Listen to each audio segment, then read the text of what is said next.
कोलकाता में एक junior doctor की मौत। ये सिर्फ एक खबर नहीं थी, बल्कि इसने पूरे देश को हिला दिया था। कहानी की शुरुआत होती है 36 घंटों की एक बेहद थका देने वाली शिफ्ट के बाद। वो बस थोड़ी देर आराम करना चाहती थीं, एक सुरक्षित जगह पर। इसलिए वो एक सेमिनार हॉल में चली गईं। वो आराम करने गई थीं, पर अगली सुबह जब एक सहकर्मी ने उन्हें देखा तो उनकी मौत हो चुकी थी।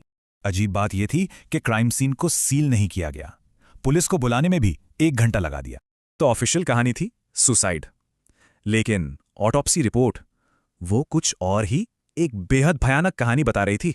लेकिन उनके साथी डॉक्टर्स ये मानने को तैयार नहीं थे। यहीं से विरोध शुरू हुआ, असली जवाबों की मांग को लेकर। तो पहला शक गया संजय रॉय पर।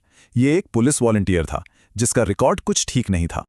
और देखिए, इस केस का सबसे बड़ा सुराग, एक छोटा सा ब्लूटूथ नेकबैंड। रॉय ने अपना जुर्म कबूल भी कर लिया। लगा कि चलो केस तो सॉल्व हो गया। लेकिन कहानी में एक और मोड़ था। ऑटोप्सी रिपोर्ट ने बताया कि हमलावर एक नहीं, कई थे। बस यहीं से पूरी जांच की दिशा ही बदल गई।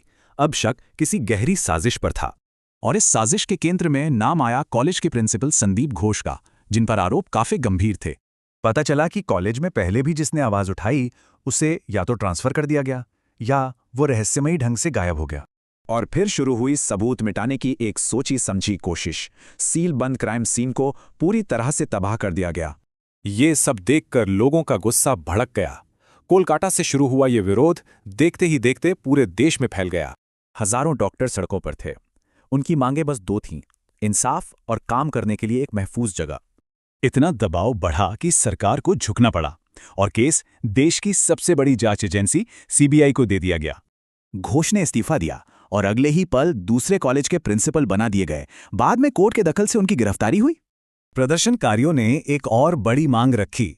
उन्हें मुख्यमंत्री के साथ एक लाइव मीटिंग चाहिए थी, ताकि कोई वादा हवा में ना रह जाए। इस एकजुटता का असर भी देखा। न सिर्फ वादे हुए, बल्कि कोलकाता के पुलिस कमिश्नर को भी बदला गया। इस जांच ने भ्रष्टाचार का एक पूरा सिस्टम तो खोल दिया, पर एक सवाल आज भी कायम है, आखिर किससे बचाने की कोशिश हो रही थी? तो ये केस सिर्फ एक मर्डर केस नहीं रहा।